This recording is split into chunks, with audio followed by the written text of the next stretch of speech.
Ahí va, perfecto. Bueno, así que extender las gracias una vez más por el espacio y la generosidad. En la interlocución y un poco en lo que habíamos conversado inicialmente, yo organicé una serie de materiales, una serie de reflexiones que tienen como primer destino, como espacio de llegada, eh, la hipótesis de docentes que están iniciando un poco en el ejercicio de la enseñanza, en los talleres,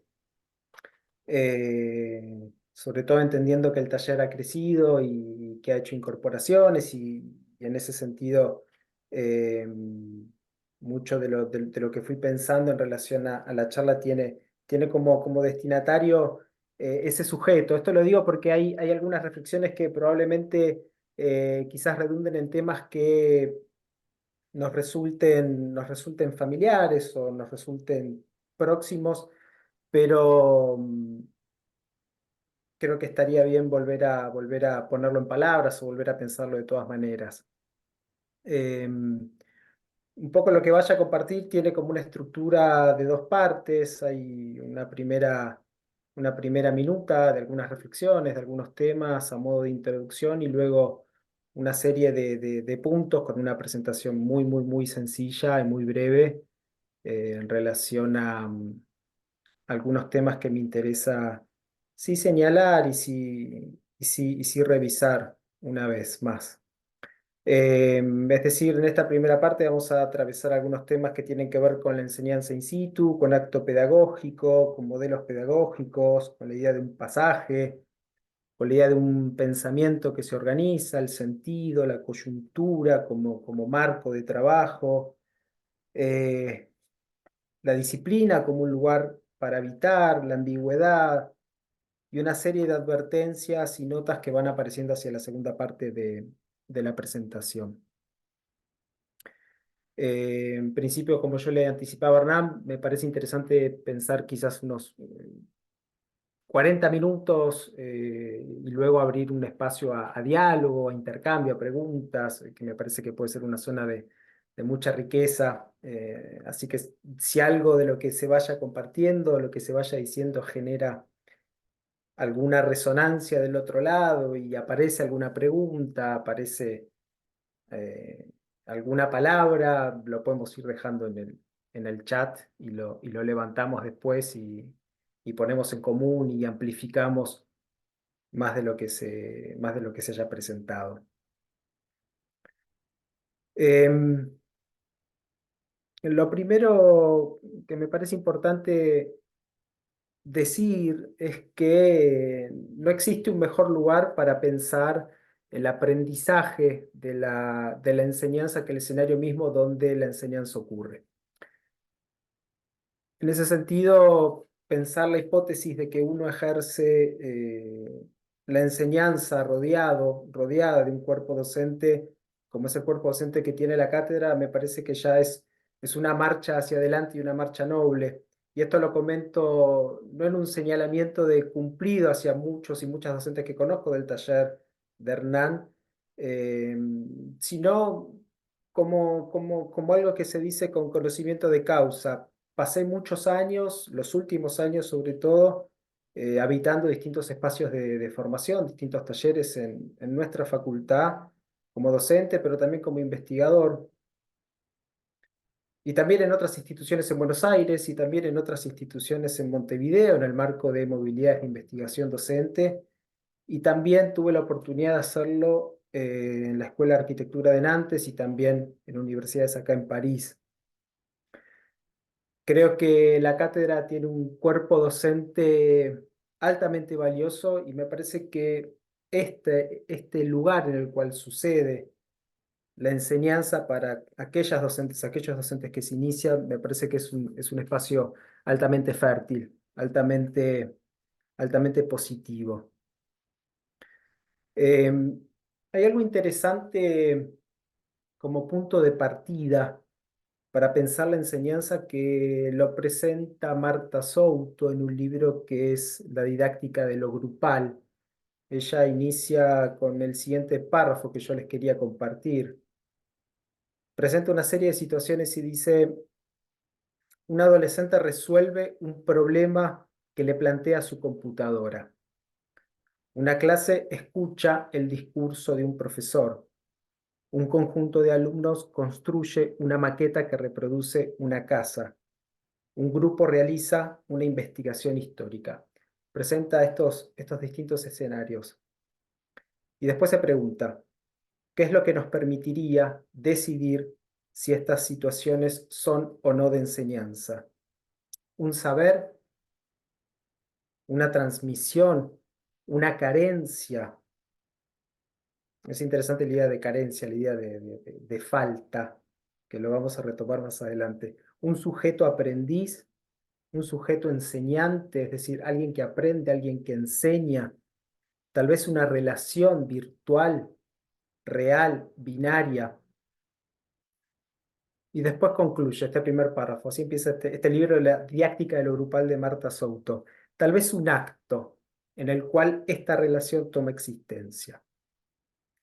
A mí me interesa mucho y a mí me fascina este, este inicio para la didáctica de lo grupal que presenta Marta Souto, porque de alguna manera la enseñanza se reduce a esa unidad que es el acto pedagógico, y el acto pedagógico es aquella unidad que contiene todas las relaciones y todos los elementos sobre los cuales circula la práctica y se pone de manifiesto el hecho educativo. Un acto pedagógico es un encuentro, es una relación, es un espacio, es un tiempo. No lo dice Marta Souto, pero también vale pensar que es una duración. El acto pedagógico tiene una duración. Hernán antes hablaba de mis experiencias en teatro, en artes escénicas, por distintos motivos. A lo largo de los años me fui formando en distintas disciplinas que hacen a las artes escénicas y tuve la posibilidad de participar eh, en escenografías, que es un punto de contacto con nuestra disciplina. Y a mí siempre me maravilló cómo el acto pedagógico guarda similitud, si uno lo piensa en los elementos que lo constituyen, con el acto escénico, en el sentido de una relación, de un encuentro, de un espacio, de un tiempo que conservan una duración. Mauricio Cartún diría, son esculturas de tiempo. La clase no deja de ser otra cosa que una escultura de tiempo. El tratamiento de ese tiempo mucho hace la propuesta de enseñanza y lo vamos a ver más adelante. Una relación, un encuentro, el acto pedagógico. En forma de diseño, Kant, cuando habla de la escuela, dice, en algún principio la escuela fue, hace muchos años, la sombra de un árbol. A la sombra de un árbol se encontraron alguien que tenía algo para decir y alguien que tenía algo para aprender. Y en ese encuentro, en esa relación se constituye el hecho educativo, el acto pedagógico para Marta Souto. Avanza un poco más. Yo creo que no hay nada más sencillo ni complejo que entender esto, que termina siendo la unidad de la enseñanza, ese acto, cómo termina sucediendo, aconteciendo ese acto pedagógico. Y es interesante pensar que cuando uno se acerca al ejercicio de la enseñanza, uno participa en principio conformando ese acto. Al principio participando, observando, quizás mirando desde la periferia, haciéndose preguntas. De alguna manera uno acompaña a docentes que tienen mayor experiencia, uno es acompañado a su vez por docentes que tienen mayor experiencia, y esto ya supone una puesta en marcha de una posible situación de aprendizaje sobre la enseñanza. Decíamos antes que no hay mejor lugar para aprender a enseñar que el escenario mismo donde aquello sucede. Hay algo interesante que es cuando iniciamos la labor de enseñar, todos lo hacemos desde un lugar que nos convoca como sitio común, que es lo hacemos acompañados por quienes participan con nosotros del hecho, docentes de mayor experiencia, los estudiantes, pero también están presentes aquellos que nos formaron. De alguna manera uno dispone inicialmente una serie de comportamientos para sostener ese acto pedagógico a partir de modelos con los cuales uno se ha formado. Y esto no está ni bien ni mal, es un hecho que sucede en un principio, simplemente es importante pensarlo, importante tenerlo en cuenta, porque en un comienzo uno reproduce modelos pedagógicos que pertenecen a otros. Alcanza con esa reproducción de los modelos pedagógicos para pensar la situación de enseñanza. Yo creo que depende. Depende mucho de las preguntas, depende mucho de los objetivos, depende mucho de los deseos, de las preocupaciones que tenga cada uno, que tenga cada una. Mi mamá solía decir, bueno, uno siempre termina cocinando con la misma cacerola. En realidad uno se da cuenta que uno puede cambiar de instrumentos, uno puede cambiar pensando en hacer otras cosas, otras recetas. Pero es importante tener esto en cuenta. Al principio uno comienza con el ejercicio de la enseñanza reproduciendo modelos pedagógicos que toma prestados, que comporta. De alguna forma, así empieza un recorrido personal.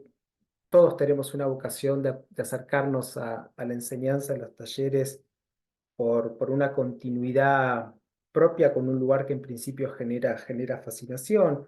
Yo inicié la docencia en el año 2011, me recibí de arquitecto en el año 2010, en el 2011 me acerqué a los talleres, ahí estaba Hernán por primera vez, eh, era un taller del turno mañana, Lester Cají de Hanches.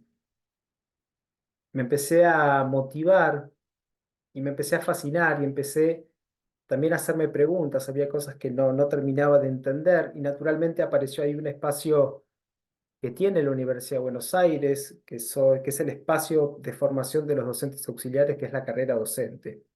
En algunas unidades académicas la carrera docente se transformó en especialización. Fue el caso de nuestra facultad, que en el año 2015 cambió su condición de carrera docente, formación de docentes auxiliares, a especialización en docencia para arquitectura, diseño y urbanismo, entrando en la oferta de programación de formaciones de posgrado.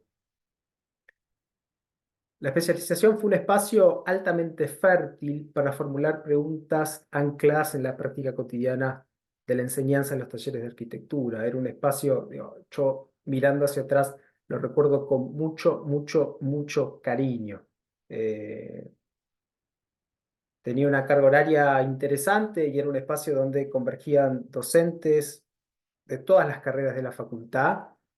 Entonces compartíamos dudas, impresiones, reflexiones en distintos seminarios que iban abordando distintas temáticas del ejercicio docente, donde nos vinculaba siempre un problema común que era la enseñanza de las disciplinas proyectuales. Entonces era un espacio altamente fértil para hacerse preguntas. Y en ese entonces para mí era un espacio eh, casi como un parque de diversiones para pensar una serie de problemas que en ese entonces me preocupaban en relación con el espacio, sobre todo. Termina la especialización docente con un trabajo de integración final. Aparece una primera reflexión sobre el espacio que es lo incapturable en el taller de arquitectura, notas sobre el uso del espacio para la enseñanza proyectual. Ese fue un primer trabajo que luego continuó en la maestría. Lógicamente, después de la especialización aparecía como un paso muy natural la maestría en docencia universitaria, había equivalencias en los seminarios. Dije, bueno, es por acá.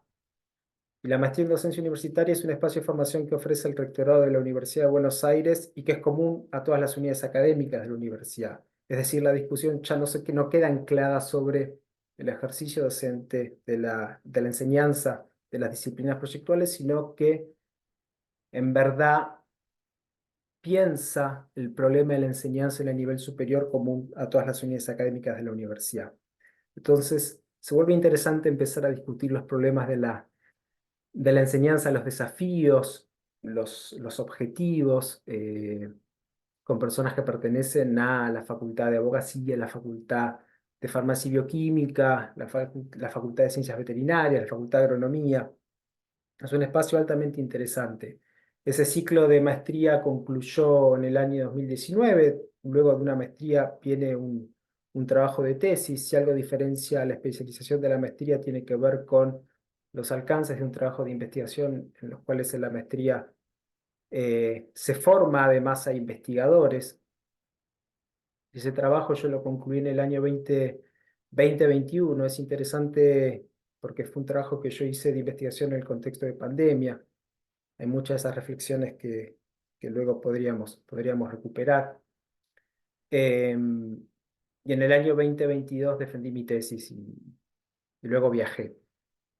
Em, el paso posterior a la maestría fue el doctorado, que es lo que estoy haciendo en este momento, el doctorado en Ciencias de la Educación en la Facultad de Filosofía y Letras. Con un proyecto que también vuelve a pensar el espacio del taller, es decir, hay una articulación entre enseñanza e investigación donde aparece el taller como un objeto de estudio, sobre todo en relación a las prácticas de enseñanza rediseñadas en escenarios contemporáneos. Yo diría que este es un poco el tema que yo vengo pensando los últimos años. Comento esto porque hay muchas de estas reflexiones que se van a ver atravesadas en lo que vaya compartiendo, bien arrastradas por un río que tenga que ver con mi experiencia docente, o bien atravesadas por el río que tenga que ver con mi práctica de investigación. Avanzo un poco más. Creo que hay una pregunta que es interesante hacerse y, y es una pregunta que yo pienso formular en tiempo presente para aquellos docentes y aquellas docentes que se inician en la tarea, en ese ejercicio de empezar a participar de la actividad académica en el taller. Pero creo que es una pregunta que es válida para hacernos en cualquier momento, que es qué es lo que nos trae de regreso, qué es lo que nos trae de vuelta, qué hay en esa permanencia, cuál es aquel motivo, que no significa encontrar una necesidad de objetivarlo, de singularizarlo, sino simplemente reconocer en esa decisión de permanecer una causa justa que motiva aquello que viene después. Yo creo que preservar eso que me trae hasta el taller y que me acerca al taller puede servir para organizar alrededor de eso una cantidad de preguntas, una serie de no saberes que puedan dar forma a un pensamiento en relación a la enseñanza. Ahí hay algo que puede singularizar la propia práctica de cada una, de cada uno, que es lo que me trae hasta ahí de vuelta. Esta pregunta nos puede ayudar a pensar un poco lo que viene.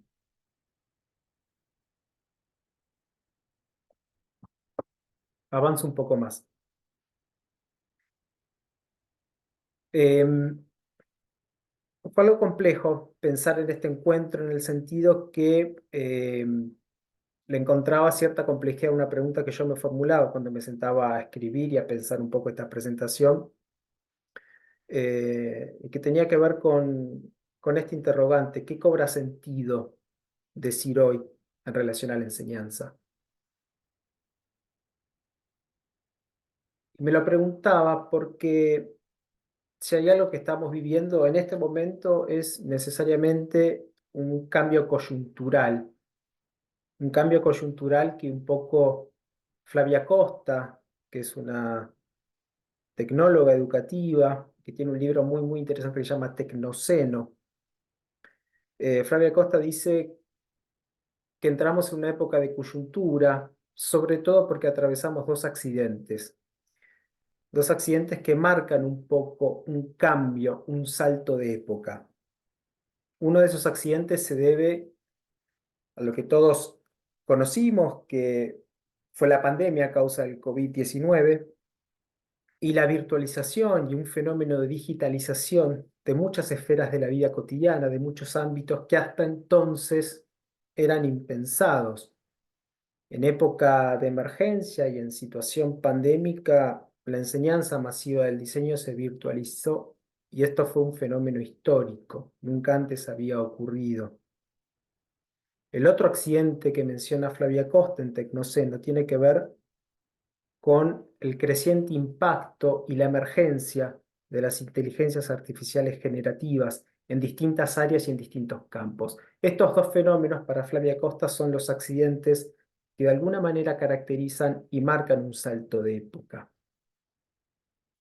¿Qué cobra sentido decir hoy en relación a la enseñanza, situándonos en este cambio coyuntural, en este cambio de época?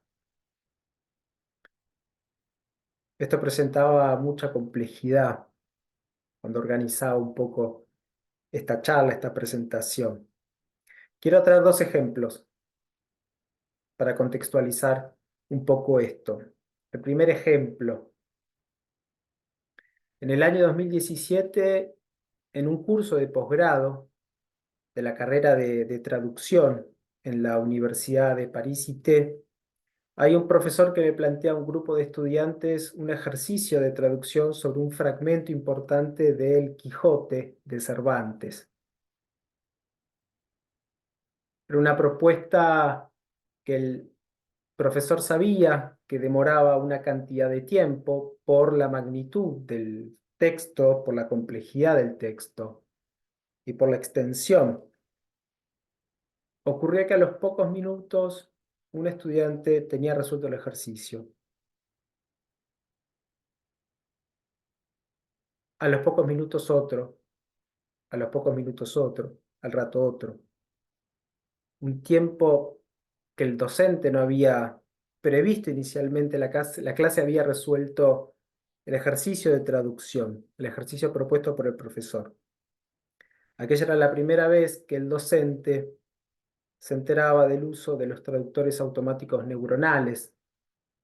Fue el año en que empezó a instalarse con una fuerza exponencial el uso del DeepL, por ejemplo. El segundo ejemplo tiene que ver con esto. En 2023, Jorge Carrión, que es un escritor y un crítico español, escribe Los campos electromagnéticos.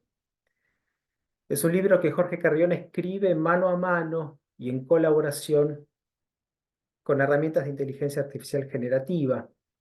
El libro es un ensayo sobre los nuevos modos de creación, una ejemplificación de convivencia, un invento.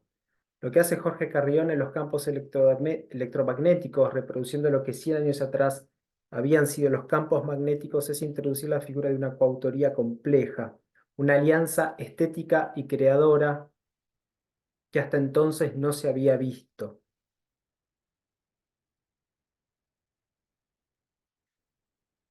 ¿Quiere decir esto que pierde valor la escritura manual, que a partir del año 2023, en que se publican los campos electromagnéticos, hubo en ese momento una presentación muy interesante que hizo Jorge Carrión con Jasmine Adler en el Malva? Está la charla subida a YouTube y es bien, bien interesante porque discuten las nuevas estéticas emergentes y las discusiones que tiene el arte hoy por hoy, que tienen unos problemones tremendos sobre palabras como autoría, como creatividad, como innovación.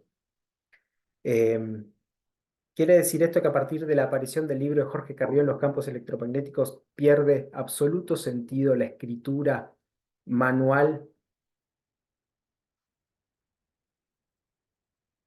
o que no tiene sentido la enseñanza de la traducción, porque entonces ahora contamos con traductores automáticos neuronales? Yo creo que cualquiera de estas dos reflexiones podrían estar bastante alejadas de lo que es necesario pensar. Me parece que lo interesante es entender cuál es la convivencia a diario con aquellas cuestiones que también habitan y atraviesan los espacios de enseñanza. El punto en discusión, me parece, en esta coyuntura tiene que ver con qué hacemos con aquello que existe y cómo la propuesta de enseñanza, que es la que tracciona la clase, que ahora lo vamos a ver, dialoga con aquellas herramientas, porque del mismo modo en que alguien escribe con la colaboración y con el uso de una inteligencia artificial generativa, y del mismo modo que un traductor se apoya en los usos de las TAN para facilitar el pasaje de un idioma del Quijote al otro, no sé cuánto faltará para trabajar mano a mano con una inteligencia artificial pensando en la resolución de una planta, de un problema proyectual. De hecho, hace unos pocos días atrás estuve revisando un poco el canal de este arquitecto y youtuber Sergio Manes, donde trae a diario algunas actualidades en relación a, a la digitalización de herramientas en el campo de la arquitectura, y aparecen y él trae y él presenta una serie de herramientas de inteligencia artificial generativa que en principio parecen un juego, pero habría que pensar hasta dónde llegará el alcance. Avanzo un poco más. Yo creo que lejos de complejizar los escenarios educativos, necesariamente esta coyuntura lo que hace es enriquecerlo. Me parece que lo emergente como coyuntura, si algo hace, es un efecto de compensación, es un efecto de balanza y de oportunidad de regresar y de pensar y de comprender los nudos fundamentales de una disciplina, porque en definitiva, si algo se enseña es a pensar al modo de una disciplina. Hace una semana me reunía con un docente de esta Universidad de París IT, que es titular de una cátedra de traducción en el grado y en posgrado, y un poco en la conversación discutíamos esto, y él me decía con mucha razón y con mucho criterio, el problema no es que los traductores se van a quedar sin trabajo porque hay traductores neuronales automáticos, sino que necesariamente su rol será el de quienes tomen la decisión, el de quienes vigilen cognitivamente un poco el trabajo o la tarea de los TAM. En este sentido, a mí me parece interesante la advertencia que señala Juan y Palasma a sus estudiantes cuando dice, en realidad, no se trata de enseñarle arquitectura a nuestros estudiantes, sino que se trata de enseñar cómo habitar esa disciplina, cómo vivir al modo de un arquitecto, de una arquitecta. Y cuando dice cómo vivir al modo de un arquitecto, una arquitecta, uno puede pensar cómo pensar al modo de una disciplina, cómo imaginar al modo de una disciplina, cómo problematizar el mundo al modo de una disciplina, cómo construye conocimiento una disciplina. En definitiva, conocer un campo disciplinar, comprender un campo disciplinar. Yo creo que esto es lo que se pone en escena, en juego, en el acto pedagógico que nos convoca en el taller. Cómo enseñar a pensar al modo de una disciplina. Avanzamos un poco más. Claudia Gianetti, que es una investigadora especializada en arte contemporáneo, tiene un libro que se llama El arte más allá del arte, donde trae unas reflexiones sobre el media art, el arte contemporáneo, nuevas estéticas, y casi al final de ese libro retoma los aportes de un compositor y de un investigador que es Mikhail Malt, a propósito de la composición musical, pensando en los problemas de la composición musical, y lo que dice el compositor es lo siguiente, que es que el lenguaje posee significados, es construido sobre una sintaxis, pero sobre todo el lenguaje guarda un margen de ambigüedad. Y en la composición uno compone también con lo ambiguo, no compone únicamente con aquello que significa, con lo que dice, con la sintaxis, sino con una zona de ambigüedad. Y es justamente esa zona de ambigüedad la que caracteriza el trabajo de la composición humana y la que la diferencia de la máquina, que se mueve exclusivamente en el universo de lo sintáctico, de las respuestas posibles. Me interesa mucho este concepto de lo ambiguo como aquello que puede distinguirnos. La ambigüedad de un acto pedagógico puede guardar mucha más potencia que aquello que se cristaliza como un saber que es transmitido. Creo que la duda, creo que aquello que no sabemos puede tener más fuerza que la cristalización de cualquier conocimiento. una carencia. Marta Souto decía, cuando lo traíamos al inicio, hablaba de una carencia. ¿Qué hay en común en todos estos encuentros? Una carencia, que es aquello que le da sentido al acto pedagógico. Avanzamos un poco más. Sobre ambigüedades y sobre dudas, un poco se organiza esta breve presentación, más que de certezas y de afirmaciones. Lo que hice fue, un poco como anticipa el título de la charla, reunir 10 puntos, reunir 10, lo que entiendo que son como 10 advertencias, de alguna manera 10 notas de trabajo. No diría conclusiones, no diría afirmaciones, no diría recomendaciones, sino que pensaría como 10 notas de trabajo para pensar en la práctica de la enseñanza, casi como esas notas o esos post-it que uno se deja sobre el escritorio para volver a la mañana siguiente y recomenzar o seguir.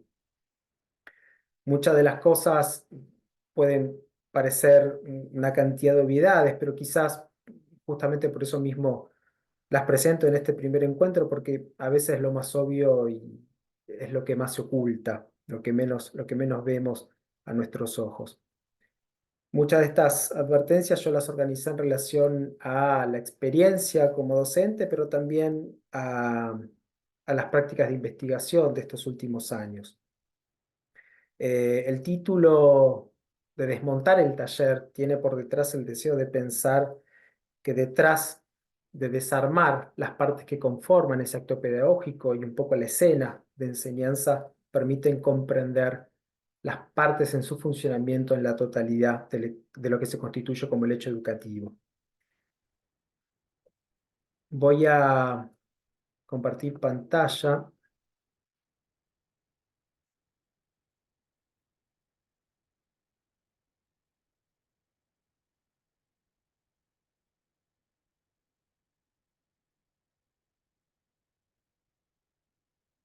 Bien, ahí se ve, ¿verdad?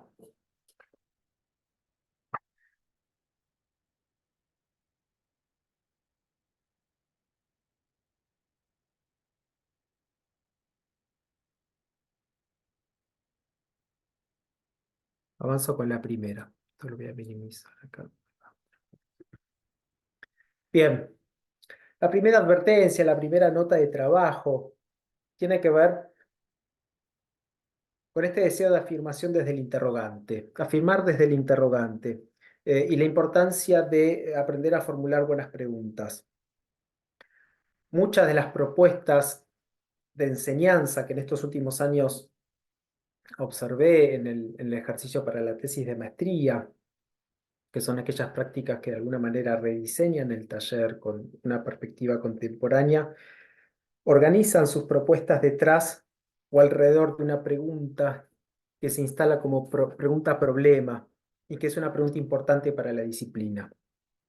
Afirmar desde el interrogante de alguna manera intenta instalar la discusión sobre la importancia de las preguntas en el acto pedagógico. Aquellos docentes que de alguna manera dejan huella memorable en nosotros son esos docentes que nos ayudan, siendo estudiantes, a construir preguntas que nos ayudan a aprender, preguntas que nos motivan a aprender, preguntas que nos desafían, preguntas que no son sencillas de responder, preguntas que son complejas, preguntas que tienen vigencia, que tienen importancia para la disciplina, a tal punto que pueden justificar mucho tiempo de trabajo, porque de esta manera es como avanza el conocimiento científico. Hay tres preguntas que a mí me parece que son relevantes cuando uno piensa en la posibilidad de organizar un curso, de diseñar un curso, de pensar una propuesta, de concebir el diseño de una propuesta pedagógica que puede tener una duración X, y que son estas tres que es relevante saber hoy para nuestro campo disciplinar. Porque no hay tiempo para enseñarlo todo, y uno elige qué es lo relevante hoy. La segunda pregunta, ¿cómo puedo conocerlo?, puede ayudarnos a pensar procesos de búsqueda del conocimiento. que vengan anudados a las complejidades de nuestro tiempo. La tercera pregunta, ¿hay quienes puedan ayudarme en esa búsqueda? ¿Tiene el deseo de ayudar a pensar confabulaciones colectivas para ese trayecto de aprendizaje? ¿Con quiénes? ¿Con quiénes otros colectivos puedo trabajar para ir a buscar eso que es importante saber hoy? Y ese cruce colectivo también tiene el deseo de pensar la idea de cruzar fronteras disciplinares. En la coyuntura también estamos viviendo la idea de lo postdisciplinar como ese lugar de discusión entre disciplinas, entre campos de conocimiento. ¿Con quiénes puedo formular preguntas que tengan relevancia para nuestro campo hoy? ¿Con qué otras disciplinas? Afirmar desde el interrogante. Yo, ¿dónde me posiciono? Este punto tiene que ver con comprender los supuestos de enseñanza. Quizás la primera gran tarea de quienes se inician en el ejercicio de la docencia tiene que ver con esto de buscar aquellos supuestos que nos pertenezcan. Decíamos antes que un comportamiento natural, quienes comienzan a enseñar en el taller, es poner en funcionamiento modelos pedagógicos que heredamos, que tomamos prestado de quienes nos han enseñado, de quienes nos han formado, con quienes compartimos el taller. Pero es interesante pensar que antes, mucho antes que un problema absolutamente operativo, un problema técnico, es decir, qué es aquello que se hace como enseñanza, creo que la enseñanza corresponde a un problema ético de posicionamiento. ¿Desde dónde? ¿Desde qué lugar es que yo pienso, concibo ese hecho pedagógico, ese acto pedagógico? ¿Desde qué lugar? ¿Qué supuestos son los que sostienen la práctica de la enseñanza? Quizá lo complejo no sea tanto practicarla, un poco por lo que decíamos antes, porque en el mero ejercicio de practicar la enseñanza uno puede apoyarse en modelos que nos constituyen. Todos y todas hemos sido estudiantes, tenemos modelos pedagógicos que viajan con nosotros y uno los pone en comportamiento en el acto pedagógico. Quizá lo complejo no sea practicar eso mismo, sino sea formular aquellos supuestos desde los cuales se hace lo que se hace. Yo traigo estos cuatro supuestos, estos cuatro principios, no en el deseo de señalar que son estos y no otros, sino en el deseo de compartir los que para mí han tenido relevancia este último tiempo y lo siguen teniendo. Estos cuatro principios tienen que ver con la enseñanza de la comprensión, la enseñanza de la comprensión de Edgar Morin, quien acuña la teoría de la complejidad, y la enseñanza de la comprensión de alguna manera se opone al entendimiento intelectual. Es una idea interesante que ofrece la posibilidad de pensar que aquello que se comprende siempre junto a un otro, que aquello que se comprende como parte de un comportamiento que nos hace humanos, y que en el registro de lo comprensible siempre hay un residuo que es incomprensible. Y pensar lo incomprensible es pensar la hipótesis de un tiempo posterior en el cual aquello también habrá de comprenderse o no. Esto es muy distinto a el entendimiento intelectual, el cual discute mucho Edgar Morin. La enseñanza poderosa es una categoría que instala y que construye Mariana Maggio alrededor de enseñanzas que resultan memorables, que tienen vigencia en su contexto, que dialogan con otras disciplinas, que dejan huella, que tienen un anclaje tecnológico. La enseñanza como una autorización es una idea que trae Rita Segato en un libro precioso que es Contrapedagogías de la Crueldad, que reúne una serie de disertaciones, de conferencias que ella da. Rita Segato es una antropóloga, una historiadora. Recomiendo mucho Contrapedagogías de la Crueldad. La enseñanza como autorización es una defensa al permiso al otro de pensar. Ella dice, ninguna institución hoy escapa a los supuestos de un deseo productivista. Y es curioso porque nuestros estudiantes en las universidades están un poco supeditados a esa producción también. Y el conocimiento, dice Rita Segato, se construye también en un tiempo que muchas veces no es productivo, que tiene una gran cantidad de ocio, tiempo que se pierde de alguna manera, porque pensar lleva tiempo. Y es importante, dice ella, autorizar necesariamente ese tiempo, que es el tiempo de la imaginación, que es el tiempo de la errancia, que es el tiempo del vagabundeo intelectual en el cual una idea se construye. Porque lo interesante para Rita Segato no es tanto cómo los estudiantes van a hablar de lo que fue, sino cómo los estudiantes pueden llegar a nombrar con nuevas categorías el mundo que todavía no es. Ahí reside la fuerza del conocimiento para la antropóloga. Y es bien interesante, tío, de la autorización, del permiso a la imaginación, del permiso a nombrar, a la construcción de categorías. La enseñanza de la emancipación de Rancière un poco trae a recuento la posibilidad de la autonomía de quien enseña, enseña un poco deseando en el otro la posibilidad de una autonomía, de un emanciparse, donde está por afuera de la tutela de quien lo ha formado, de quien la ha formado. Son cuatro principios que a mí me parecen relevantes, que no necesariamente tenemos que estar de acuerdo, que no necesariamente excluyen otros principios que también creo importantes. ¿Y vos, quién sos? Antes de enseñar algo a cualquier persona, primero hay que conocerla.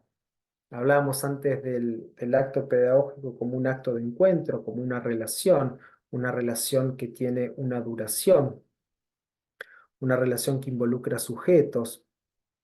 Comprender quiénes son nuestros estudiantes de alguna manera es entender qué preguntas traen, qué miedos traen, qué les apasiona de la disciplina, qué es lo que saben, qué les atemoriza.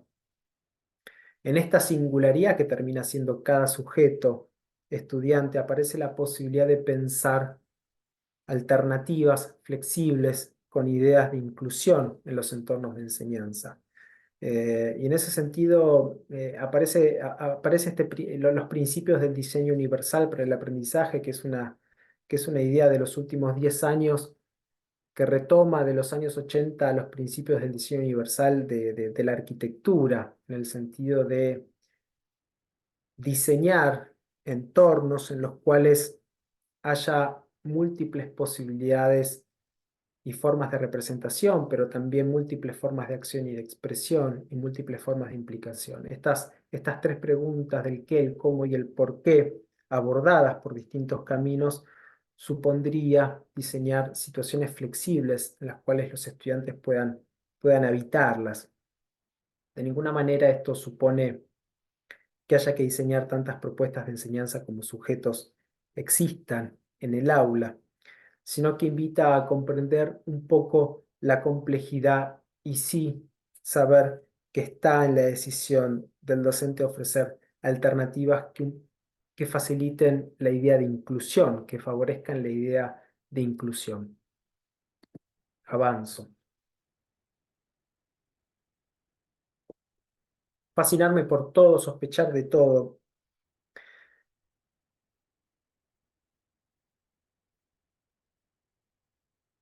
Creo que la gran novela del siglo XX, y si no es la gran novela del siglo XX, es una de las grandes novelas del siglo XX, que es Cien años de soledad de Gabriel García Márquez. Empieza en su primer párrafo, tercer renglón, y si no es el tercer renglón es el segundo. Dice, el mundo era tan reciente que muchas cosas carecían de nombre, y para mencionarlas había que señalarlas con el dedo.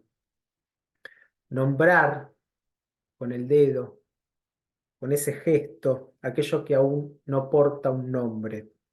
¿No es esa toda la aventura del aprendizaje? En ese gesto un poco no nos reunimos todos y todas en el principio de los tiempos, señalar aquello que no tiene nombre, fascinarme por todo, sospechar de todo, trae implícita la idea de aprovechar la frescura de quien mira por primera vez, quien se inicia en el recorrido de la enseñanza por primera vez, quien ingresa a ese ámbito por primera vez.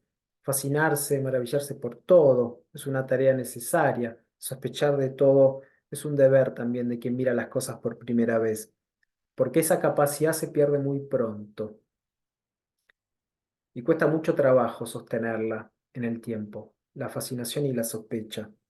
Yo me acuerdo mucho de un seminario en la especialización docente, que era un seminario de redacción de textos académicos y científicos, que había que hacer un trabajo escrito sobre algunas cuestiones que nos generaron inquietudes en relación a dinámicas de clases. Y yo en ese momento estaba trabajando con la confrontación del modelo expositivo, la clase teórica, con la confrontación del modelo de trabajo en taller, un modelo esencialmente naturalmente práctico.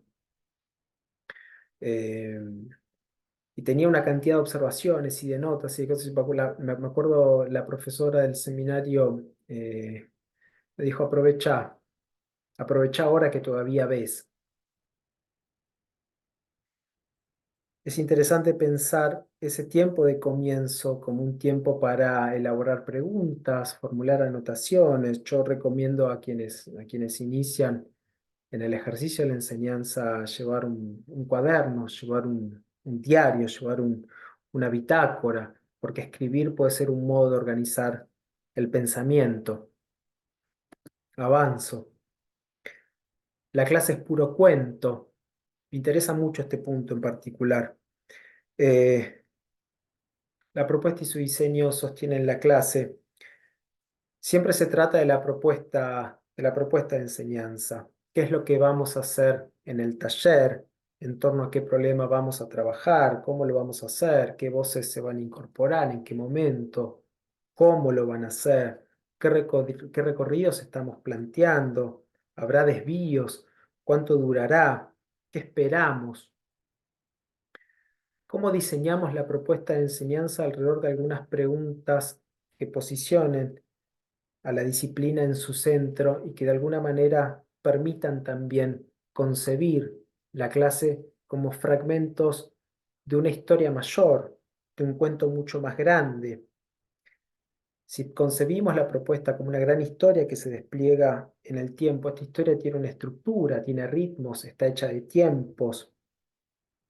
Hay momentos de acción, hay momentos que pueden ser de reposo. De alguna manera, toda clase se termina constituyendo de un entramado de espacio, de tiempo, de cuerpos y de acciones. No importa qué es lo que suceda, siempre termina siendo ese entramado de partes que configuran el acto pedagógico. Y en ese sentido, la clase puede pensarse y puede entenderse como una experiencia. ¿Qué ha sucedido al terminar la clase? Puede ser una pregunta que motive el diseño de la propuesta. Es interesante traer acá algo que también está presente en otros campos, que es el campo de la dramaturgia, es el campo de la narrativa. Hay una crisis del relato lineal. Tanto Rafael Spregelbuhl como Mauricio Cartún eh, presentan esta idea de la crisis del cuentito. La crisis del cuentito no es otra cosa que la crisis del relato del héroe, esta historia con un principio, con un desarrollo y con un final. Eh, a esto se confronta la idea de un relato de una complejidad creciente. Para Spregelburg es la reflectáfora, por ejemplo. Para la didáctica contemporánea, el relato del héroe es visto como la didáctica clásica, una secuencia lineal y progresiva. Primero esto, después esto, después esto. La didáctica contemporánea piensa el diseño de la clase, piensa el entramado de la clase con cierta complejidad. No hay una secuencia necesariamente lineal, no hay un único recorrido posible, sino que se trata de un entramado de momentos que asumen cierta complejidad. Avanzo un poco más. No se trata solamente de enseñar. En, en cada vez que tengo ocasión con charlar con colegas docentes de la facultad, eh, siempre intento pensar lo mismo y siempre intento como comentar lo mismo. Eh, Advertir de las otras partes que también hacen a la vida universitaria, que son espacios también de oportunidad. Además de la docencia, la universidad también tiene otros dos nudos que son importantes para la vida universitaria, que son la investigación y la extensión universitaria. Ahí hay dos artículos del Estatuto Universitario de la UBA. Puedo participar de actividades de investigación. La Secretaría de Investigaciones de nuestra facultad en el cuarto piso es un lugar eh, sumamente amigable para ir a, a saber qué está sucediendo en tanto investigaciones. También está el colaboratorio en la planta baja de la facultad para acercarse. Hay programas que existen en tanto movilidad académica, movilidad docente, que pueden facilitar estancias de investigación, formación con vinculaciones institucionales. La universidad cumple un rol activo en este tipo de programas. Yo siempre lo digo, la primera vez que viajé a Europa fue en el año 2018. Hasta entonces no había conocido Europa y hasta entonces me había puesto en la cabeza la idea de si alguna vez viajo a Europa lo voy a hacer para estudiar. En el año 2018 gané una beca de la Universidad de Buenos Aires para cursar la maestría en escenografía que da la Escuela de Arquitectura de de la Universidad de Nantes. Y fue un trayecto por demás fértil, maravilloso, no solo por lo que supuso esa experiencia, sino también por lo que vino después de esa experiencia. Un seminario en la Bienal de Diseño del 2019 como actividad de extensión, todo aquello que se había aprendido en aquella instancia de formación, en tanto beca de posgrado, volvió a la comunidad académica y volvió a la comunidad general en forma de un seminario gratuito, abierto en la Bienal de Diseño de la UBA, y después un seminario regular en la carrera de diseño gráfico que es el Seminario de Introducción al Diseño Escénico, cuyo titular de cátedra es Horacio Weinhaus, y que pensamos y que concebimos y que es un espacio que está creciendo en la facultad. Esto es un ciclo virtuoso de lo que posibilita la vida universitaria, la formación, la docencia, pero también la investigación, pero también la extensión universitaria. A raíz de ese convenio cuyo marco fue el proyecto Innovat de cooperación entre los ministerios de Francia y de Argentina. Se sigue y va por una tercera etapa el proyecto con el deseo de trazar una formación con una diplomatura binacional. Es decir, la UBA ofrece permanentemente espacios en los cuales uno puede participar en calidad docente, pero también espacios de investigación en los cuales uno formarse y también eh, ofrecer seminarios de formación en tanto extensión universitaria.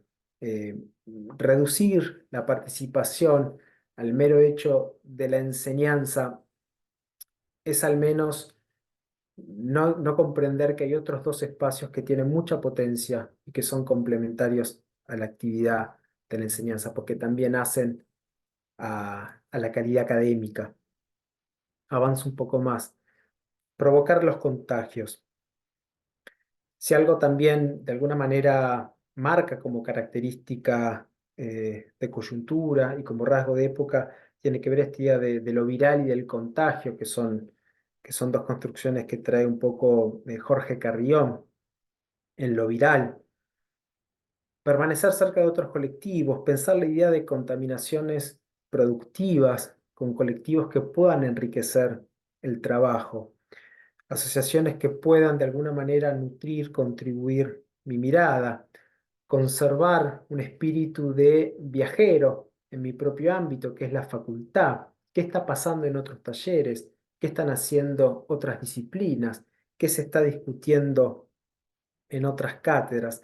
Es bueno, es necesario, es sano estar al tanto de lo que está sucediendo en la facultad como parte de mi formación docente también.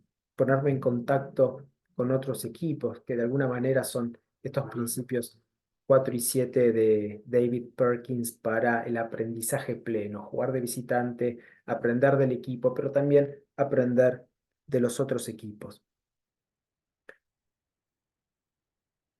Entre el año 2021 y 2023 tuve el placer de dirigir un proyecto de investigación avanzada que se radicó en la Secretaría de Investigaciones de nuestra facultad y que se diseñó en articulación con un proyecto UBASIT marco en el Instituto de Investigaciones en Ciencias de la Educación de Filo, UBA. Y yo sabía que ese proyecto de investigación lo quería llevar adelante con un equipo que estuviese conformado por la mayor cantidad de docentes que representaran a todas las disciplinas de nuestra facultad.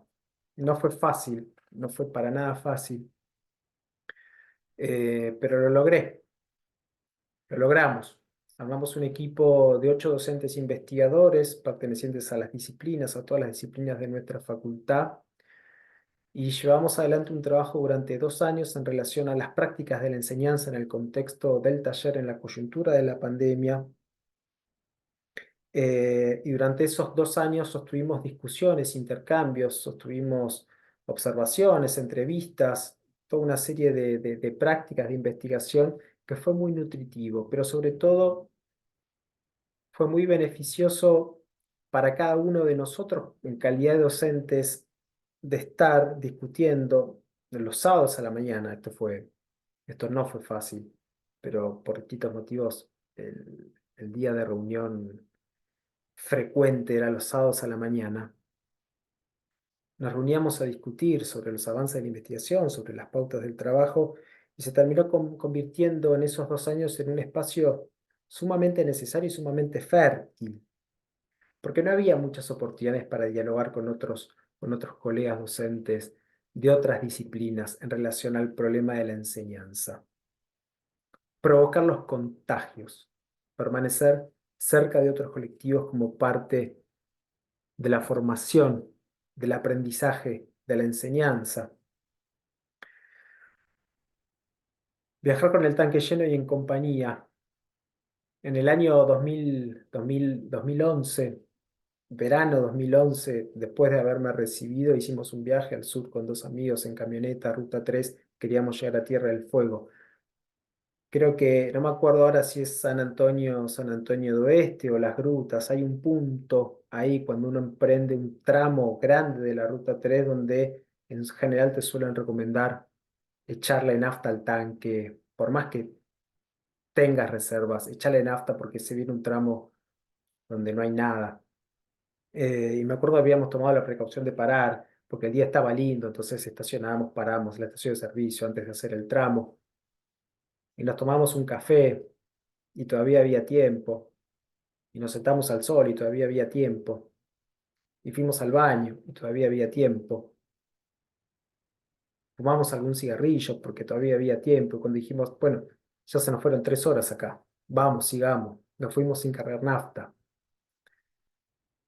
Lo, lo curioso es que no nos dimos cuenta enseguida. Nos dimos cuenta a la hora y algo, cuando se encendió la luz de reserva del tanque. Y fue bastante difícil el tramo que siguió, porque bajamos, tuvimos que ir a 80, las ventanillas bajas, hacía mucho calor, apagamos el aire acondicionado, lo que empezaba, lo que era un viaje de mucho placer, se volvió tortuoso por esos próximos kilómetros. Ya habíamos distribuido roles sobre quién se iría a quedar vigilando la camioneta y quiénes se iban a buscar la nafta. Por suerte llegamos. Yo creo que porque bajamos la velocidad y fuimos de paz, no sé, pero llegamos. Estar preparados. Yo creo que la solvencia sobre ese acto pedagógico termina apoyándose necesariamente sobre un profundo conocimiento disciplinar, pero también sobre un profundo conocimiento de otros campos.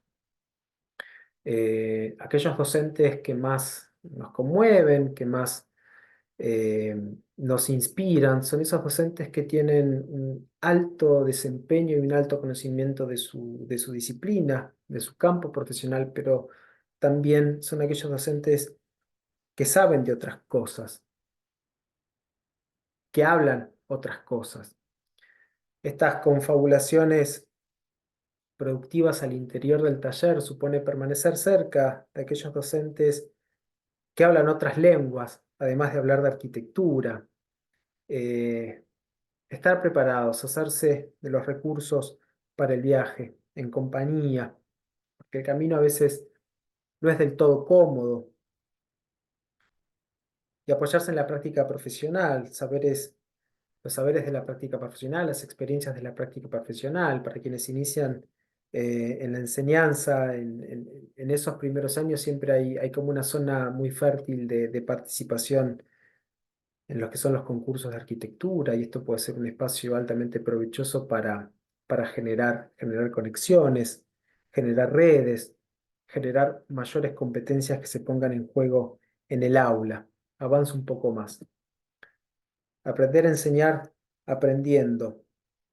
Decíamos antes que cuando se inicia en el trayecto de formar parte de un colectivo y se inicia en el ejercicio de la enseñanza, uno pone a disposición o uno empieza a poner en funcionamiento comportamientos que corresponden a modelos pedagógicos que nos formaron. Esto es habitual, esto es natural. Uno hace al modo de otro docente, uno hace al modo de cómo fue enseñado también.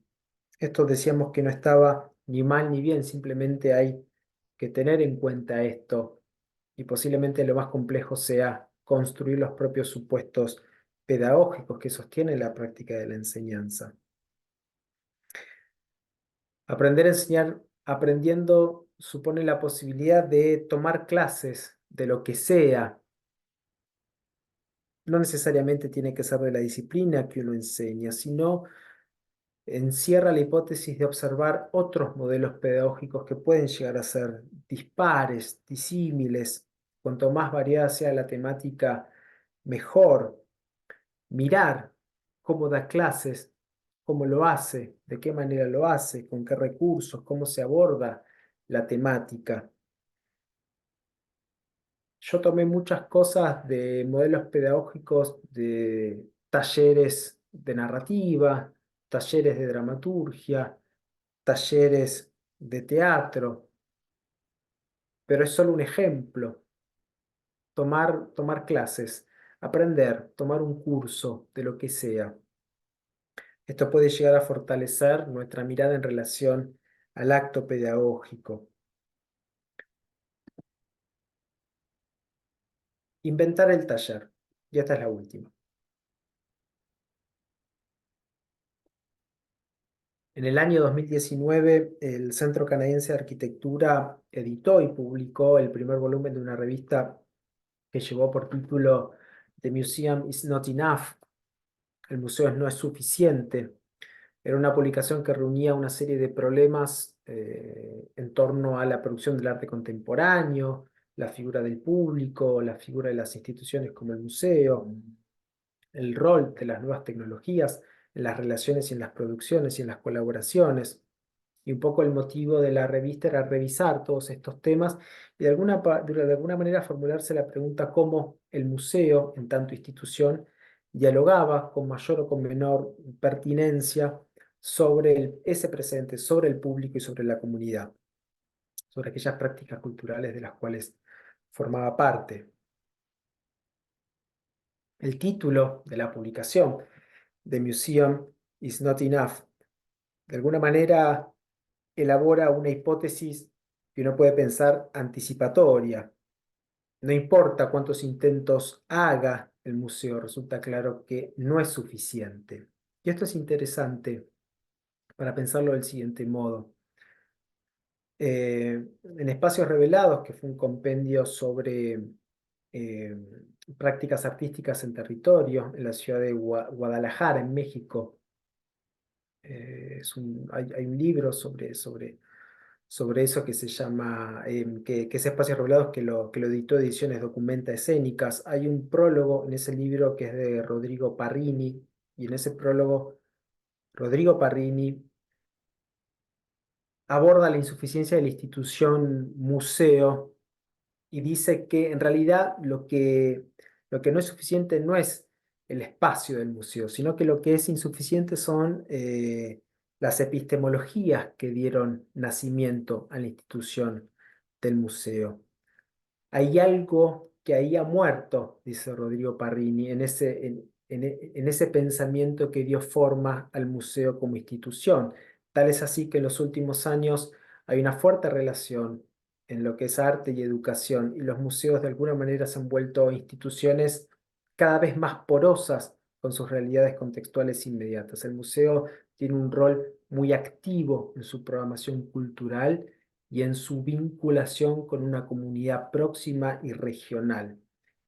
Porque el museo se ha dado cuenta que no es suficiente con alojar, con conservar las producciones artísticas que pertenecen a una cultura, que eso no alcanza, sino que tiene que lograr otros grados de porosidad. Trasladada esta idea a lo que sucede en el ámbito universitario, y en una construcción que un poco yo lo tomo en la tesis de maestría, después de observar varios casos con los que trabajé a lo largo de todo un año de observación y de entrevistas, yo llegué a la conclusión que en el mismo sentido en el cual Parrini advierte que hay una muerte epistemológica de aquellos preceptos que dieron nacimiento al museo, aquellos, aquellas propuestas pedagógicas que rediseñan el taller en clases que resultan altamente contemporáneas, eh, son aquellas propuestas que entienden y que parten de la premisa de la insuficiencia del taller. Como el taller resulta insuficiente, hay que reinventarlo, y en esa insuficiencia existe la premisa de innovación. Aparece la posibilidad de recrearlo, de ensayarlo, de probarlo, de jugarlo, de romperlo, de desarmarlo, de reorganizarlo, de reconfigurarlo. Romper el taller, inventar el taller, estallar el taller, de alguna manera es pensar la hipótesis o la alternativa al sesgo de la didáctica clásica, al sesgo clásico que se instala en el taller. El sesgo clásico tiene que ver con eh, un sentido que decíamos antes, una progresión lineal en la secuencia de enseñanza. Primero esto, después esto, después esto, después esto. Una progresión que de alguna manera también asume un carácter que va de lo general a lo particular, de lo sencillo a lo complejo, pero que también se apoya necesariamente en tres acciones modélicas sobre el acto pedagógico, que son la corrección, la explicación y la ejemplificación. Reinventar el taller, inventar el taller, es la posibilidad de recrearlo en opciones que pueden ser provechosas para crear escenarios de comprensión, escenarios desafiantes para las y los estudiantes, escenarios que tengan sentido, que cobren sentido.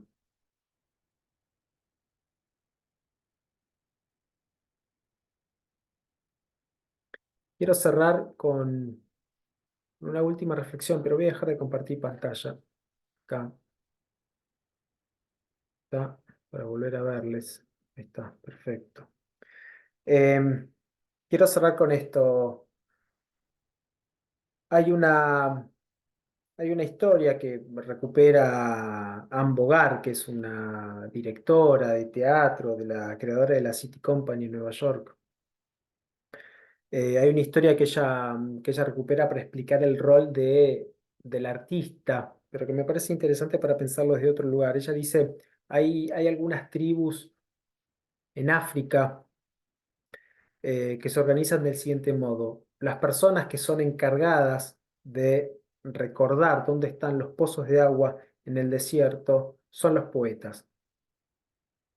Es decir, que cuando la tribu olvida dónde está el agua, son los poetas quienes conducen a la tribu hasta las reservas para que no mueran de sed. Jan Bogart dice, esto es una metáfora fascinante para pensar el rol del artista en una comunidad. A mí me parece interesante para pensarlo en tanto el rol de la educación, que tiene una misión similar. El rol de quien enseña es ayudar al otro a recordar dónde poder ir a beber. Y esto es un poco lo que justifica, lo que sostiene aquel acto pedagógico que un poco hablamos al principio. Bien, no mucho más.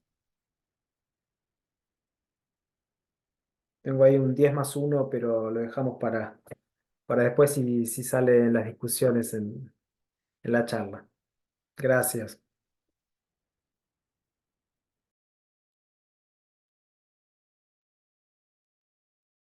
Bueno, Mauro, primero solamente palabras de agradecimiento enormes por este tiempo compartido. Eh, Nosotros nos conocemos hace bastante y es interesantísimo, por lo menos de mi lado, ver eh, todo lo que has como aprendido e incorporado a lo largo del tiempo con una enorme dedicación y aprendizaje sobre estos temas, que nos viene muy bien, sobre todo porque todo lo que dijiste, va, por lo menos a mí, me hizo sobre todo pensar, ¿no? Pensar y al mismo tiempo dudar de si realmente sé lo que sé o cuál es el contenido, el cuerpo de la información que tengo y la necesidad de poder contrastarla con otras cosas. Eh, Celebro esta mirada abierta, ¿no? Porque el taller de alguna manera funciona como un refugio en muchos casos, y uno también podría ejemplificarlo en este sentido de que como una relación como muy lineal, ¿no? Del proceso del taller versus el resultado del taller. Y lo que has disparado en estos 10 temas que has aprendido, yo creo que habla mucho de proceso, porque deja abierta un montón de puertas, lo cual da también una sensación de como de confianza, ¿no? De que el resultado llega, quizá no llegue en el momento en que uno piensa, que podría ser en la entrega de fin de año, pero en algún momento aparece, germina, se desarrolla y es parte de ese cuerpo propio de nosotros, de cada uno de los alumnos, en el cual se da cuenta el alumno de quién es, ¿no? Como contabas vos, por lo menos en el punto 2 y en el punto 3, dónde me posiciono, quién es el otro, quién soy yo. Me parece interesantísima la reflexión. La verdad que, no sé, debería como leer un poco de nuevo todas estas notas y empezar a masticar, pero me quedo en este concepto, ¿no? Y sobre todo esta idea que contabas de la experiencia de la nafta. Me acuerdo, les leí sobre un grupo de arquitectos que fueron a ver las termas de Valls de Sumter, que eran como 5 o 6, un viaje de estudios, recorren las termas, van, se bañan, se cambian, chochos, recorren todo, todo y se van. Y cuando se van, uno le dice al otro, bueno, compartamos las fotos que sacamos. Y uno reconoce, y el otro, los 6 al mismo tiempo, que ninguno había sacado fotos. Era tan fuerte la experiencia arquitectónica de recorrer la obra que anubiló por completo la necesidad de fotografiarla, porque ¿no? La vivencia era tal que no había necesidad. Y se quedaron sin fotos, fue insólito, está escrito. Esta idea ¿no? del momento y la nafta que contabas, ¿no? La verdad que este momento no sé, me hace pensar de que es un poco lo que celebro y sobre todo lo que agradezco.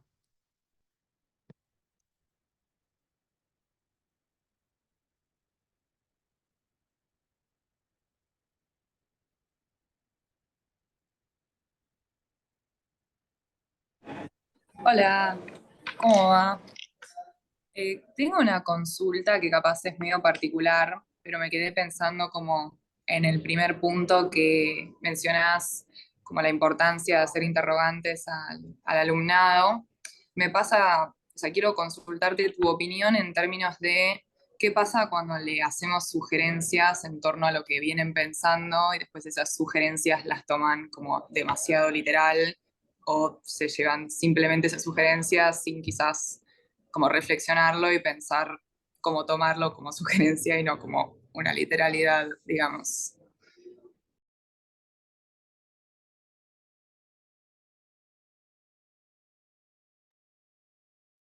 Michelle, ¿no? Sí, hola. Yo me acuerdo, creo que era Diana Massa, en un seminario de maestría. Diana Massa, que tiene una mirada clínica sobre la enseñanza. Tiene su tesis doctoral que se llama La tarea en la universidad. Ella se encarga de definir qué entendemos por tarea. Y tiene una mirada clínica que es muy, muy, muy apasionante. Y de hecho sus clases en los seminarios siempre tenían como un formato y una disposición del espacio. Digo, esto yo no lo comenté, pero vale pensarlo. Una manera de pensar la propuesta de enseñanza tiene que ver con diseñar visualmente cómo se organiza el espacio de enseñanza. Muchas clases, muchos experimentos que hemos hecho en el 2019 tenían por atrás un diseño espacial de cómo se sostenía la clase, cómo era el diseño de la clase. Ahí aparece un pensamiento sobre el día de escenografía didáctica. Y Diana Massa disponía el espacio de trabajo de una manera como muy clínica. Parecía que todos los maestrandos, las maestrandas, formamos parte de un gran gabinete eh, de discusión, de reflexión en torno a un problema. Y, y en uno de esos encuentros, Diana Massa nos habló de los malos entendidos alrededor de la tarea. Ella decía que para cada enunciado hay tantas comprensiones como personas forman parte de la escucha de esa enunciación. Incluso quien enuncia hace una lectura, a su vez, de lo que cree haber entendido, de la hoja de ruta o del momento en que leyó ese enunciado. Entonces aquello no cobra el mismo peso ni el mismo valor para todos. El concepto de tarea un poco encuentra complejidad en esta idea de que no entendemos lo mismo, no comprendemos lo mismo. Eh, La enseñanza en el taller de arquitectura se sostiene esencialmente sobre un modelo dialógico, un modelo donde el dibujo asume como un lenguaje más un carácter preponderante. Y en ese sentido, yo creo que nunca las cosas asumen un carácter absolutamente cerrado, sino un carácter abierto. Y me parece que esto es importante de comprender para ambas partes que conforman ese acto pedagógico. No es un carácter definitivo lo que se enuncie, lo que se dice, lo que se comenta, porque no es absoluto, no es absoluta su comprensión. Y en ese sentido, las sugerencias, las opiniones, las preguntas, los comentarios sobre un proyecto siempre llevan implícita la mirada de quien porta más experiencia en relación a un problema que por un momento puede estar generando un obstáculo de resolución. Yo en ese sentido creo siempre en la organicidad de un proceso. Hernán decía hace un rato, bueno, de alguna manera no sabemos cómo, pero se termina ordenando. Yo creo que hay parte del folclore del taller de arquitectura que tiene que ver con esto de pareciera ser que nunca se llega, pero siempre se termina llegando. En varias instancias de evaluación, de preentrega, tengo el recuerdo de esta sensación de que no vamos a llegar, no llegamos y se termina llegando. Yo creo en la organicidad de ese proceso. Creo que en la construcción de un diálogo que siempre termina mediando y operando el modelo de avance. Ana María Romano, que lo trae de Roberti, es bien interesante porque ella habla de una corregión del proyecto. En esa corregión del proyecto, en vez de corrección del proyecto, en esa corregión, un regir común, compartido, aparece la posibilidad de múltiples lecturas e interpretaciones. Yo creo que esto hay que entenderlo como parte de un proceso natural de quienes están aprendiendo, de un lado y del otro. El carácter provisorio de las cosas y el carácter no absoluto de una palabra, de un dibujo. Me parece que la organicidad de esto puede quitarle mucho peso a ese momento, donde, bueno, yo te hice una sugerencia, no te lo tomes al pie de la letra. Todo tiene un carácter provisorio, me parece, y en ese sentido no es una conversación que inicia y finaliza en un momento, sino es una conversación que continúa incluso hasta después del proyecto. Quería hacer Hay, perdón, Emilio, perdón, perdón. terminá, no, pensé que No, habías hecho no, un no, dilema.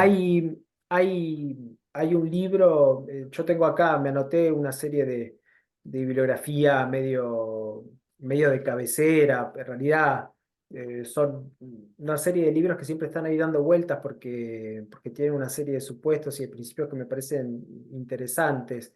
Y son libros que son puerta de entrada, que se les puede ingresar desde cualquier lado, no hay un orden necesario, que me parece que puede ser como una lectura interesante para abordar estos problemas. En relación a la pregunta de Michelle, eh, que yo no creí necesario entrar en tecnicismos precisos de lo que hace a los problemas de la enseñanza en el taller de arquitectura, porque creo que sobre esto ya se ha escrito mucho y bien.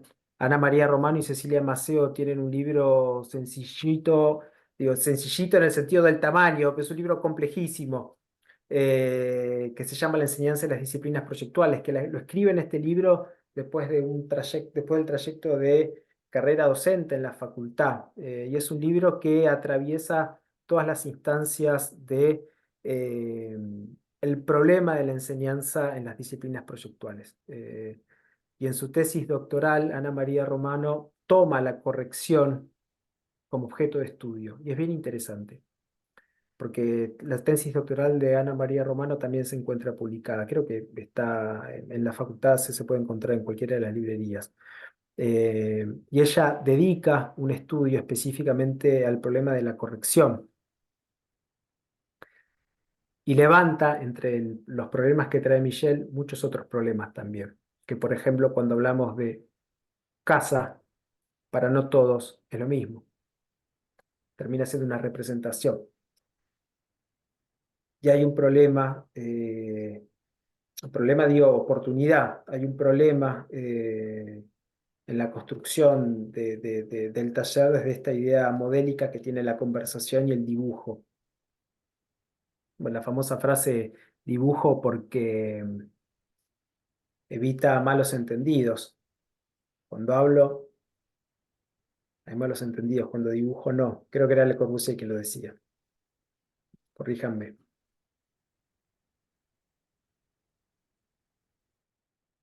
Quería hacer un comentario que la verdad que unas cuestiones que me había anotado mientras Mauro hablaba, porque iba pensando también, y tienen que ver con la pregunta de Michelle, que me pareció muy interesante. Eh, y lo breve que voy a decir, en mi caso, no tiene que ver con la formación académica que tiene Mauro, sino solo con muchos años de taller, de docencia en el taller, sobre la experiencia realizada, no sobre mi formación, que como los que ya me conocen saben que no la tengo desde lo teórico o académico, sino desde el hacer. Eh, yo también pensaba que enseñar una disciplina proyectual no es lo mismo que el resto, ¿no? Y recién Mauro algo de eso tiró por el libro de Ana Romano, que entiendo está escrito específicamente para enseñar esto del dibujo y la mano. Y la manera en que nosotros enseñamos, por lo menos en la que yo me formé, es esta, la de hacer y rehacer y la relación de la cabeza y de la mente con la mano que es la que tenemos que enseñarle a los estudiantes a generar un pensamiento y un dibujo que tengan una relación y que tengan un discurso que avale. Esta es la manera en que yo aprendí y que yo enseño. Puede estar en duda, digamos, en este Zoom, en este grupo, pero es cómo desde la cabeza generar un relato que desde la mano coincida con un dibujo. Y eso es lo que nosotros les enseñó, eso es lo que yo trato de enseñarles cuál es el relato y cómo coincide con un dibujo. Ese es el procedimiento que yo hago dibujando sobre los calcos, sobre las correcciones, y es lo que intento explicarle, que no se queden con el dibujo que les hice, sino con la explicación conceptual de cómo hice coincidir el relato con el dibujo. Eso es como yo aprendí y eso es como trato de enseñar. Para cerrar, lo que me quedé pensando con la explicación de Mauro es si entrado el siglo XXI, o sea, para dudar de lo que yo enseño y como aprendí, lo que Mauro me hace pensar es si entrado el siglo XXI, algo que yo estudié hace 35 años y que enseñé durante 30, ¿hasta dónde tiene validez? ¿Cuáles son los conflictos que hoy siento que tenemos? La inteligencia artificial, los algoritmos de Instagram o de Pinterest que te sugieren imágenes, el multitasking de gente que está mirando tres pantallas en paralelo mientras estudian o no sé, hacen el proyecto, escuchan el streaming, miran Pinterest, no sé cuántas cosas a la vez, los más jóvenes de esta mesa, de este Zoom podrán comentar. Y me anoté otra también que es la fake news. O sea, digo, aparece información que ni siquiera sabemos, no sé de quién es, no sé dónde lo hizo, no sé qué obra es, no sé cómo se llama el tipo. Me apareció una imagen en Instagram y me parece que está buena, pero no sé nada. No sé, pero no le voy a dedicar más de 3 minutos tampoco para estudiarlo, porque no tengo tiempo, porque tengo otra pantalla. Entonces, todo lo que yo aprendí de la mano, con la cabeza, con el dibujo, yo se lo sigo enseñando como hace 35 años. Ahora, cuando a mí me lo enseñaron, aprendíamos con tres tipos, Le Corbusier, Mies y Alvar Aalto. Cuando yo enseñé, teníamos la GA o la croquis y teníamos 20 tipos como referencia. Ahora hay 750.000 tipos en el Instagram o en donde quieran, en las redes y en toda la información que tienen. Y con la inteligencia artificial se multiplica por no sé cuántos millones, porque ni siquiera se lo termina de dar una herramienta que ni siquiera controla. Entonces, ¿seguimos enseñando de la misma manera? ¿Entendés? ¿O hay que cambiar algo? Yo me sigo agarrando de la conceptualización y de mis valores con los que me siento seguro, pero empiezo a tener algunas dudas que nada, las dejo así como pregunta porque yo no tengo la respuesta. Si Mauro se le ocurre algo, que la diga. O sea, tendríamos que haber hecho yoga, Emilio. Vos sabés que cuando yo me encontré hace poco con este profesor de traducción, que un poco estamos ahí en diálogo y en relación, no sé si va a terminar siendo un caso de estudio para la tesis doctoral, está como en vías de discusión metodológica todavía. Pero yo sentía como una afinidad muy próxima con el problema que él planteaba. Decía,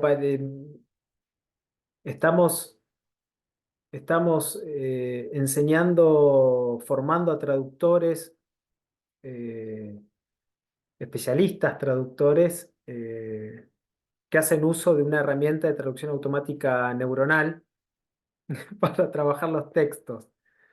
Y los pibes están preocupados que nos vamos a quedar sin trabajo en el futuro.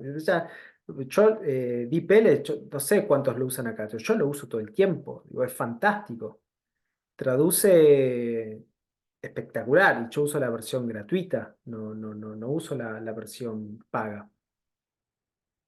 es gratuito y funciona perfecto, pero en conversación con este profesor, era interesante lo que él observaba. Él decía, es cierto que en la traducción automática neuronal hay una asertividad muy alta y en este aprendizaje profundo de estos algoritmos hay cada vez mayor precisión en la traducción.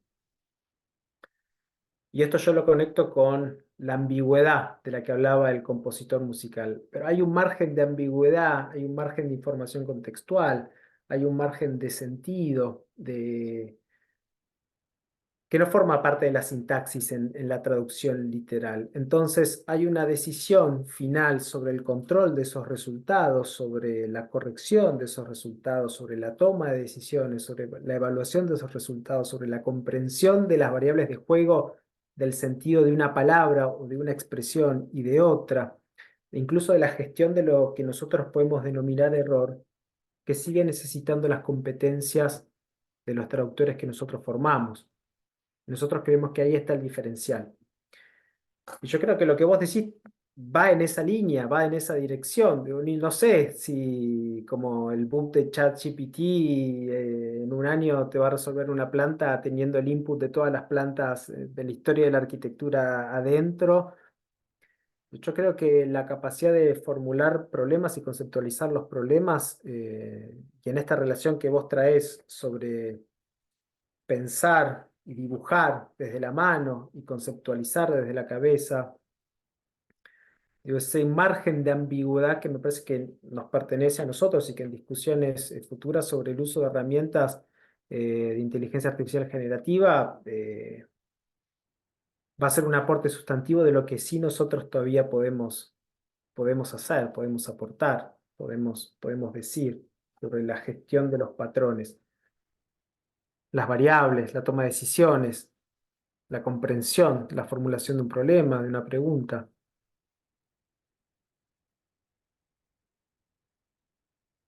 A Michelle lo que quería decirle cortito es que para mí el trabajo finalmente no es del estudiante solo, es del estudiante con el docente. O sea, muestra lo que traen no es lo que ellos piensan, es lo que ellos piensan en relación con unos docentes durante el año 2024. Y al año siguiente va a decir lo que ellos piensan más la relación de unos docentes que tienen una cabeza en el 2025 en una cátedra, y en el 2026 va a ser lo que ellos piensan, más otros docentes que tienen otros pensamientos, y un día se van a recibir y después harán algo por lo que ellos piensan solos.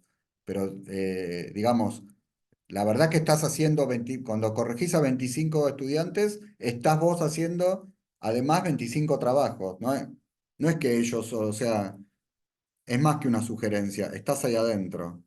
Para mí,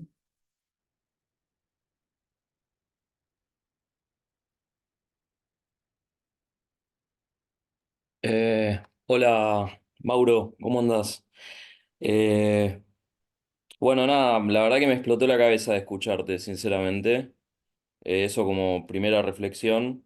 Y en relación a eso y a lo que escuchaba recién de la inteligencia artificial y demás, hacer una reflexión en relación, por lo menos a mí lo que más me preocupa y más y después me da esperanzas, digamos, todo lo que compartiste en relación a tratar de pensar un poco fuera de la caja, ¿no? De cómo hay que abarcar la disciplina docente. Eh, pero más allá de la inteligencia artificial, como que lo que más me preocupa de la coyuntura actual tiene que ver con el déficit de atención de los pibes y con esta cuestión de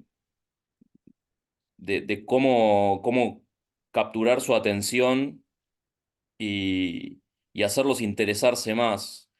Desde esa perspectiva, como que la inteligencia artificial me parece una herramienta que tenemos que explorar y aprender a utilizar y demás, y no pelearnos con eso, porque ahí vamos, me parece. Entonces, qué sé yo, me parece una discusión muy larga y que hay que ser optimistas más que pesimistas. Pero a lo que voy es, digamos, todo este desarrollo que hiciste de estos 10 puntos y demás, como digamos, invita un poco Por lo menos esto es la conclusión que saqué, ¿no? Como a repensar desde muchos ángulos, eh, por lo menos estas zonas de confort donde nos ponemos todos para llevar la rutina de lunes y jueves, o yo por lo menos, ¿no? Entonces, un poco eso, como transmitirte, como que está buenísimo como punto de partida para tratar de pensar afuera de la caja y salir de esa zona de confort y, y tratar de eso, de luchar contra estas circunstancias donde siento que cada vez es raro porque están eligiendo ellos venir y a la vez es como que, que es frustrante como lo difícil que es capturar el interés o generarlo o motivarlos y demás, ¿no? Eh, y hasta para ellos mismos, a veces expresar qué es lo que les interesa para uno tratar de ponerse en el lugar de ellos. Entonces,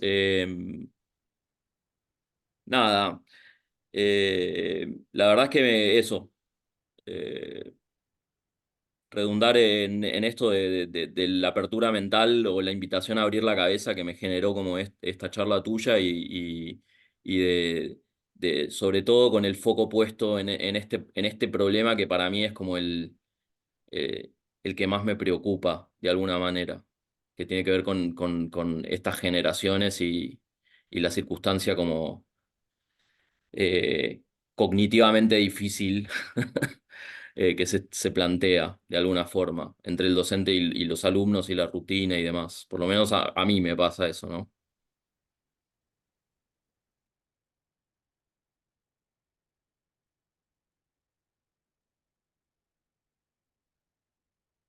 Gracias, Feli.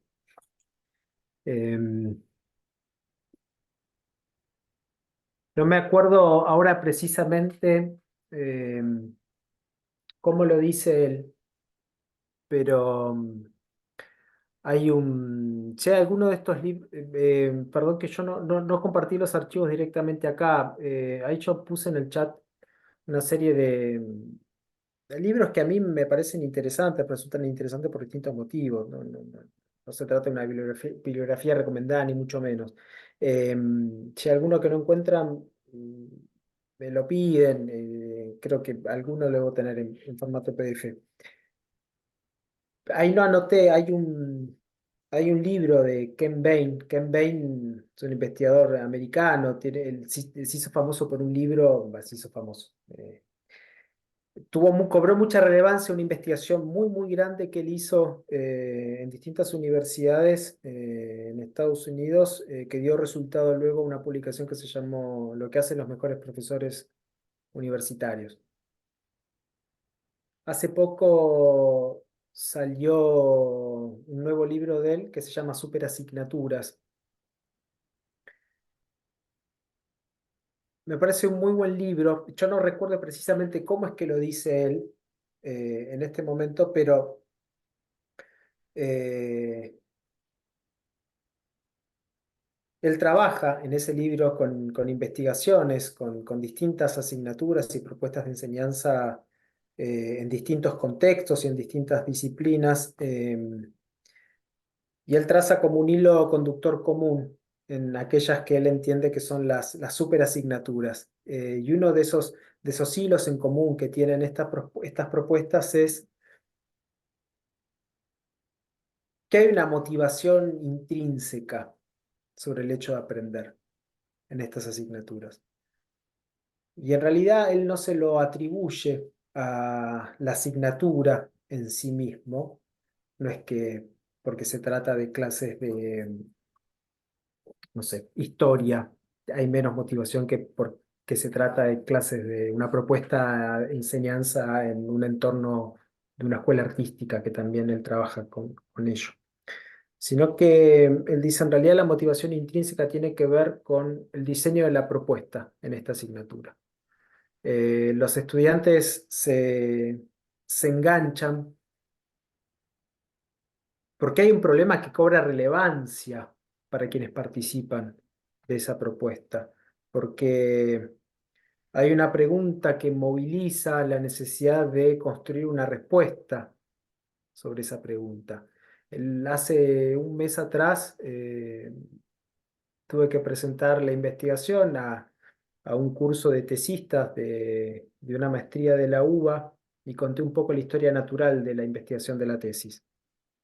Y una de las cosas que en ese entonces yo repasaba con las futuras maestrandas, perdón, con las futuras tesistas, con los futuros tesistas, era que construyan una pregunta y una investigación alrededor de un problema que en verdad quieran responder.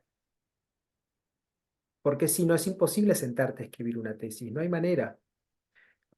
Las universidades tienen un alto componente de maestrandos y maestrandas que no son tesistas, sin tesis aprobadas, porque es un laburo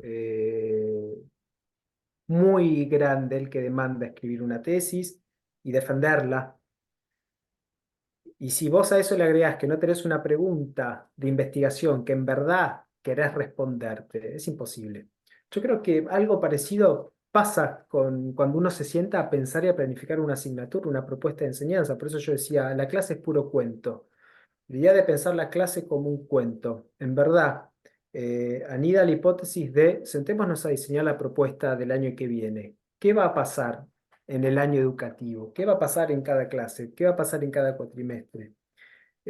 Formulemos preguntas con los estudiantes que en verdad querramos responder en el marco de la disciplina.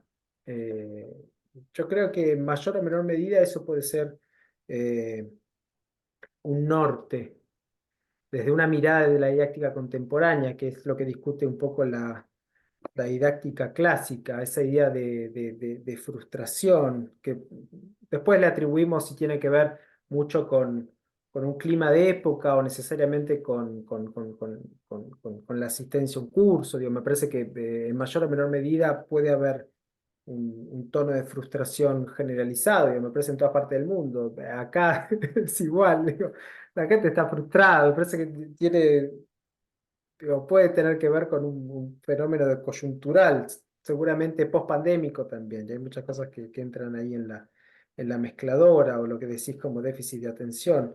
Pero si nos concentramos en pensar la propuesta de enseñanza y en algo de un déficit de atención, Ken Bain, cuando escribe en su superasignatura ese hilo conductor que habla de la motivación intrínseca alrededor de la cual se diseñan algunas de estas propuestas que él trae como casos paradigmáticos, como casos emblemáticos, aparece el deseo de que toda la propuesta se construye sobre una pregunta que tiene vigencia y tiene valor, que las y los estudiantes quieren responder alrededor de proyectos.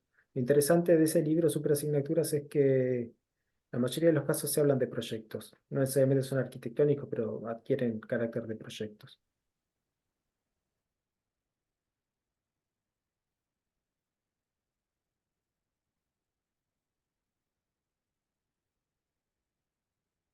Quiero abusar, Mauro, porque son en tu horario las 2 de la mañana. Eh, y la verdad que, bueno, es riquísima toda la información, el momento, el evento que tenemos. Yo podría seguir tranquilamente, imagino todos por igual, más allá de los compromisos y el hambre que cada uno tenga. Pero también está bien dejar descansar y germinar algunas cuestiones y ojalá podamos repetirlo de vuelta, ¿no? En el segundo cuatrimestre, un nuevo encuentro, charla con la dinámica que propongas. Al taller le sería muy útil a nosotros como cuerpo docente. Y la verdad que, nada, nos has hecho pensar enormemente. De todas formas, si alguien quiere decir algo más, es más que bienvenido, pero solo saber que son 2 de la mañana para Mauro y está un poco complicado.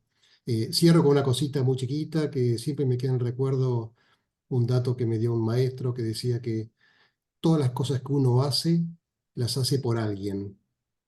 Lo que uno sabe en realidad siempre en el fondo es quién es ese alguien, ¿no? O sea, estoy ahora porque hay alguien que quiero que en algún momento sepa que estoy en este encuentro y cada cosa que uno hace, que hago, hay alguien que no siempre el mismo va rotando, que me gustaría que se entere y ojalá pase tal cosa, ¿no? Un poco en reflexión a lo que contaban y sobre todo Felipe, cómo hacer para que el alumno genere esa alquimia y transforme y adquiera como la prepotencia del trabajo, ¿no? Pero bueno, no quiero explayarme mucho más. La verdad que solamente felicitar y y agradecer a todos por estar acá y compartir este espacio que me parece que es sumamente nutritivo. Gracias de nuevo, Hernán, y al cuerpo docente, la verdad es que de vuelta. Yo creo que quienes inician en la tarea, había hace un rato, me parece que dos docentes de Nobeles del taller, digo, me parece que iniciarse en la enseñanza rodeado de un cuerpo docente como el que tiene la cátedra, creo que ya supone una andadura mucho más sencilla, digo, porque me parece que ahí hay mucho. Yo creo que tu iniciativa sobre la posibilidad de pensar estos temas, conversarlos, digo, ya supone un valor. Así que agradecerte nuevamente por el espacio y por dejarme estar cerca del taller un ratito, al menos. Muchísimas gracias. Un placer. Gracias, Mauro, Que estén muy genio. bien, un abrazo grande. Gracias. Chao, gracias. Gracias, Mauro, Abrazo. excelente. Gracias, chao. Pasea por nosotros, Mauro, ya. Emilia, ya sabes, tenés un cuarto extra, así que abrazo. Chao, Chao, gracias. chicos. Gracias. Chao.